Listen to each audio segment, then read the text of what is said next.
Putain, pourquoi elle m'a quitté? Je lui avais tout donné, j'ai tout fait pour elle. Du calme Alphonse, si tu te poses cette question, c'est que tu crois encore aux contes de fées. La réponse ne se trouve pas dans ton manque de gentillesse, mais dans ces 3 mots, la loi de Briffaut. Bon, 4 du coup. Et restez bien jusqu'au bout parce qu'après vous avoir expliqué ce que ça veut concrètement dire pour votre vie et comment ne jamais vous faire avoir, vous allez aussi comprendre pourquoi les relations modernes sont devenues aussi instables. Cette règle biologique que la société moderne essaie de camoufler a été résumée en une phrase par Robert Briffaut, un anthropologue du début du XXe siècle, et il dit ceci: c'est la femelle et non le mâle qui détermine toutes les conditions de la famille animale. Si la femelle ne tire plus de bénéfices d'une association avec le mâle, cette association n'a plus lieu d'être. Je vous le traduis, mais ça signifie en gros que l'amour féminin est par essence opportuniste. C'est pas une insulte, c'est une stratégie de survie millénaire. Une femme n'aime pas un homme pour ce qu'il a fait pour elle dans le passé. Elle l'aime pour ce qu'il est capable de lui apporter ici et maintenant, et pour la promesse de ce qu'il lui apportera demain. Le piège dans lequel tombent 90% des hommes, c'est de croire au compte épargne émotionnel. Vous pensez que parce que vous avez été là pendant sa dépression, parce que vous avez payé ses dettes, ou parce que vous avez pris soin d'elle pendant 3 ans, vous avez accumulé des points qui vous garantissent sa fidélité à vie, eh bien désolé de vous décevoir, mais ça ne marche pas comme ça. La loi de Briffaut stipule que les bénéfices passés ne garantissent pas l'association future. Bon, pour vous schématiser ça un peu plus clairement, le compteur de votre valeur est remis à 0 chaque matin. Prenons des exemples concrets. Premier exemple, vous rencontrez une femme en difficulté. Vous l'aidez à remonter la pente, vous lui redonnez confiance en elle, vous l'installez dans un confort qu'elle n'avait pas, puis une fois qu'elle est stabilisée et qu'elle a grandi grâce à vous, elle vous quitte. Pourquoi? Eh bien parce que l'utilité que vous aviez pour elle est terminée. Elle regarde maintenant plus haut vers un homme qui correspond à sa nouvelle version d'elle-même. Votre investissement passé n'a plus de valeur marchande. Deuxième exemple, vous êtes un homme qui réussit, vous êtes ambitieux, vous séduisez une femme de haut niveau, et puis vous vous reposez sur vos lauriers. Vous devenez casanier, vous prenez du bide, vous arrêtez de charbonner, bref, vous devenez prévisible. Vous vous dites, bon, elle-même, elle restera. Sauf que non. Selon la loi de Briffaut, le bénéfice de l'association, le statut, l'ambition, l'énergie masculine a disparu. Elle commencera à ressentir du mépris, puis de l'indifférence avant de rompre. Elle ne se souviendra pas de l'homme brillant que vous étiez, elle ne verra que l'homme inutile que vous êtes devenu. Bon, ok, si vous ne voulez pas finir en PLS, il y a 3 trucs vitaux que vous devez comprendre sur ce logiciel. Déjà, l'investissement passé ne compte pas. Si le bénéfice actuel est nul, la relation est en péril, peu importe l'historique. Ensuite, si vous vendez du rêve sans jamais concrétiser, elle finira par chercher un investissement plus concret ailleurs. La promesse de bénéfices futurs ne suffit pas très longtemps. Ça peut faire un peu illusion dans un premier temps, mais pas éternellement. Et enfin, troisième truc vital, le bénéfice doit être supérieur à ce qu'elle peut obtenir seule. Avec l'émancipation financière des femmes, l'homme ne peut pas se contenter d'apporter un simple salaire. Si elle gagne sa vie, votre utilité doit se situer à un autre niveau, qu'il soit le leadership, la force de caractère, la protection émotionnelle, votre réseau ou une génétique supérieure à la sienne. Comprendre la loi de Briffaut, c'est pas devenir cynique ou détester les femmes, c'est comprendre les règles du jeu pour ne plus jamais être surpris. Ok, ça fait mal, mais la gratitude, c'est pas un sentiment biologique, c'est un concept social. Alors que la biologie, elle ne connaît que l'utilité et la survie. Maintenant, on va me dire, ok, mais c'est pareil pour les hommes, non? Eh bien, détrompez-vous. Un homme et une femme ne quittent pas pour les mêmes raisons parce qu'ils n'évaluent pas la valeur de l'autre sur la même échelle. L'homme par nature, c'est un protecteur et un bâtisseur de foyer. Un homme, c'est un conservateur. Il veut garder ce qu'il a bâti. Tant qu'il y a de la reconnaissance, du respect et de la fidélité, l'homme peut rester sur le navire parce qu'il sait ce qu'il y a investi. Alors attention, ne tombons pas dans l'idéalisation. Si un homme reste avec une femme qu'il ne désire plus du tout ou qui ne lui apporte rien, c'est pas toujours par pure noblesse, mais parce que le coût du changement est trop élevé. Divorcer, c'est perdre la moitié de son patrimoine, c'est voir ses gosses un week-end sur 2, c'est retourner sur un marché de la séduction ultra compétitif où il n'est pas sûr de gagner. L'homme a parfois tendance à idéaliser sa loyauté, mais souvent c'est juste de la complaisance. Il reste parce que c'est confortable. L'homme est un accumulateur. Il préfère garder son confort et sa routine, mais quitte à chercher son plaisir ailleurs tout en gardant sa femme à la maison. Donc le mec qui se voit comme un capitaine héroïque qui coule avec son navire, c'est souvent aussi parce qu'il n'a simplement nulle part où aller. Si demain cet homme devient un top 1% avec des options illimitées, je peux vous dire que sa loyauté envers sa femme qu'il a soutenue au début va être mise à rude épreuve. Retournons à la femme qui, elle, sous l'influence de la loi de Briffaut, regarde toujours vers l'avant. Sa biologie ne lui permet pas le luxe du romantisme nostalgique. Elle évalue l'homme sur son utilité présente et future. Donc, si vous perdez votre leadership, si vous perdez votre force, votre ambition, son respect pour vous s'éteint. Et sans respect, son désir meurt. Alors elle vous quitte pas parce qu'elle est méchante, elle vous quitte parce que son instinct lui hurle que vous n'êtes plus le partenaire capable de garantir sa sécurité. Donc voilà la grande différence entre l'homme et la femme. Là où l'homme reste par devoir ou facilité, la femme va rester par nécessité. La femme quitte pour remplacer et l'homme il reste et il accumule. C'est pas plus noble, c'est juste une autre stratégie. Pourquoi tout explose aujourd'hui? C'est là où vous me direz, ok mais si la loi de Briffaut a toujours existé, pourquoi est-ce que nos grands-parents restaient ensemble 50 ans alors que la moyenne de durée d'une relation en France c'est 4 ans? Il y a combien de temps que vous êtes avec lui? 63 ans. 63 ans. Je suis mariée le 23 mai 1914.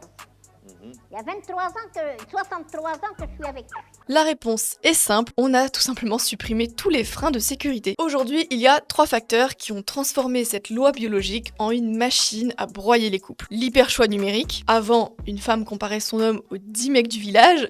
Si son mari était un bon pourvoyeur, le bénéfice de l'association était imbattable. Aujourd'hui, elle le compare au top 5-10% de la planète qui défile sur son écran. Alors, la loi de Briffaut tourne à plein régime 24 heures sur 24. Pourquoi se contenter d'un homme bien quand l'illusion d'un homme parfait est à un swipe de distance? Ensuite, deuxièmement, il y a l'indépendance financière des femmes. Historiquement, le bénéfice apporté par l'homme était vital. Nourriture, toit, protection physique. Aujourd'hui, l'État et le salariat ont remplacé le mari. Si une femme peut subvenir seule à ses besoins, le seuil de bénéfice que l'homme doit apporter pour que l'association soit rentable a explosé. Si vous n'apportez pas une plus-value massive en termes de leadership ou de génétique, vous devenez biologiquement obsolète. Et vous comprenez mieux pourquoi 47% des femmes préfèrent être seules que de se mettre avec un homme dont elles estiment qu'il manque de leadership justement ou d'autres qualités qu'il pourrait lui apporter. Parce qu'en réalité, les femmes ne manquent pas d'opportunités si elles sont seules, c'est bien souvent parce qu'elles le choisissent. Qu'elles considèrent qu'elles ont plus de bénéfices en restant seules qu'en étant avec quelqu'un qu'elles verraient comme un loser ou pour qui elles n'auraient pas de respect. Et puis, troisièmement, ce qui explique vraiment l'instabilité des relations aujourd'hui, c'est le divorce sans faute. On en a déjà parlé sur cette chaîne, mais on a créé une société où rompre l'association, c'est devenu un business lucratif pour des femmes. Entre les pensions, les aides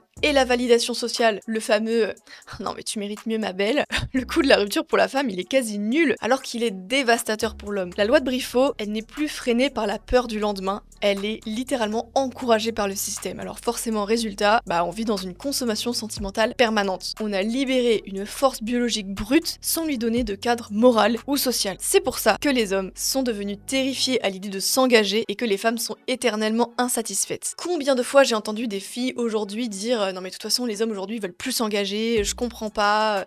En fait, on peut les comprendre aussi. Globalement, tout le monde cherche le mieux sans jamais s'arrêter sur le bien. Car le logiciel de Briffaut n'a plus de bouton stop, il n'a plus de frein.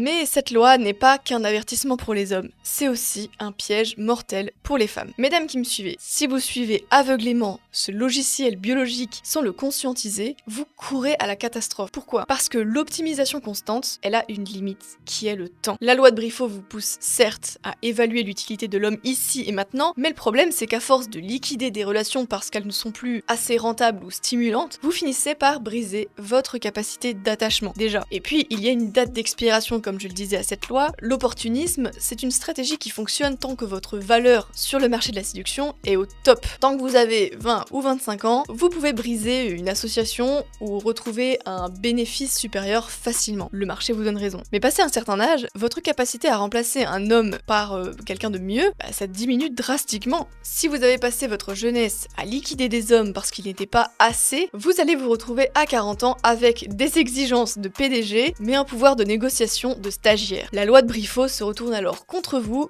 vous n'avez plus rien à offrir qui justifie qu'un homme de haut niveau s'associe à vous durablement. Et au final, vous vous retrouvez avec quelqu'un de moins bien que les premiers que vous avez éconduits. Vous devenez celle qu'on utilise, mais qu'on ne garde jamais. Bon, on fait quoi maintenant? Tout est foutu. Est-ce qu'on est condamné à être des esclaves de nos logiciels de reproduction jusqu'à la fin des temps? Absolument pas. La loi de Briffaut, l'hypergamie, la sélection sexuelle, tout ça, c'est notre réglage par défaut. Si vous laissez votre instinct conduire la voiture, vous finissez dans le fossé. Mais si vous gardez un œil sur le tableau de bord et les mains sur le volant, vous pouvez canaliser sa force et la sublimer pour faire les meilleurs choix dans la vie. Le but de comprendre ces règles, c'est pas de devenir cynique, c'est de devenir lucide. Je vais vous donner de vrais conseils et vous livrer mon analyse. Si j'étais un homme, voilà les conclusions que j'en tirerais. Savoir que mon utilité est mon contrat, c'est pas une malédiction, c'est une putain de motivation quoi. C'est ce qui me pousserait à ne jamais m'endormir, à rester l'homme dont je suis fière dans le miroir, déjà pour moi. Un homme qui a de la valeur n'a pas peur de la loi de Briffaut. Il la domine parce qu'il sait qu'il est le meilleur choix possible. Les femmes, on est littéralement le meilleur moteur de développement personnel chez les hommes. Bref, avant de juger les femmes, je vais vous dire une chose. La plupart d'entre vous galèrent pendant 10 ou 15 ans pour construire quelque chose. Et le jour où vous atteignez enfin votre pic de valeur, le jour où vous avez enfin des options, c'est là que votre loyauté est testée. Le pic d'attraction d'un homme, c'est environ autour de 35-40 ans, une fois qu'il a un certain statut.